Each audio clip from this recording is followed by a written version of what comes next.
ಎಲ್ಲರಿಗೂ ನಮಸ್ಕಾರ.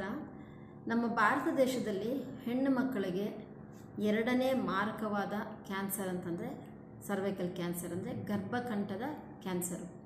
ಇದು ಹೇಗೆ ಬರುತ್ತೆ ಅಂತಂದರೆ ಹ್ಯೂಮನ್ ಪ್ಯಾಪಿಲೋಮಾ ವೈರಸ್ HPV ಅಂತ ಇದೆ. ಸೊ ಈ ವೈರಸ್ಸು ಇದಕ್ಕೆ ಕಾರಣ. ಫೆಬ್ರವರಿ 28ರಂದು ಅಜ್ಮೀರ್ನಲ್ಲಿ, ರಾಜಸ್ಥಾನದ ಅಜ್ಮೀರ್ನಲ್ಲಿ ನಮ್ಮ ಭಾರತ ದೇಶದ ಪ್ರಧಾನಮಂತ್ರಿಗಳಾದಂತಹ ಸನ್ಮಾನ್ಯ ಶ್ರೀ ನರೇಂದ್ರ ಮೋದಿಜಿಯವರ ನೇತೃತ್ವದಲ್ಲಿ ಒಂದು ಕಾರ್ಯಕ್ರಮ ಇತ್ತು.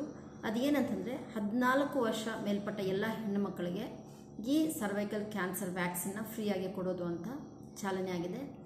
ಸೊ ಈ ಸರ್ವೈಕಲ್ ಕ್ಯಾನ್ಸರ್ ವ್ಯಾಕ್ಸಿನ್ ಗಾರ್ಡಸಿಲ್ 4 ಅನ್ನೋದು 4 ಸ್ಟ್ರೈನ್ಸ್ ಇರುತ್ತೆ ಅದರಲ್ಲಿ, ಅಂದರೆ 6, 11, 16, 18 ಈ ಸ್ಟ್ರೈನಲ್ಲಿ ಬರುವಂತಹ ಕ್ಯಾನ್ಸರ್ನ ಅದು ತಡೆಗಟ್ಟುತ್ತೆ.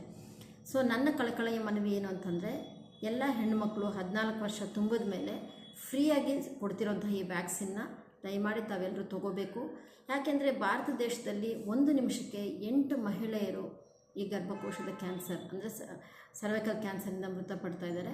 ಸೊ ಇದನ್ನು ನಾವು ತಡೆಗಟ್ಟಬೇಕು ಅಂತಂದರೆ ಆದಷ್ಟು ನಮ್ಮ ಹೆಣ್ಣುಮಕ್ಕಳಿಗೆ 14 ವರ್ಷ ತುಂಬಿರೋ ಹೆಣ್ಣುಮಕ್ಕಳಿಗೆ ವ್ಯಾಕ್ಸಿನ್ ಕೊಡಿಸೋದು ಒಳ್ಳೆಯದು. ಈ ವಿಷಯನ ನೀವು ಆದಷ್ಟು ಶೇರ್ ಮಾಡಿ ಜನರು ಇದರ ಸದುಪಯೋಗ ಪಡಿಸ್ಕೋಬೇಕು ಅಂತ ಹೇಳ್ತೀನಿ.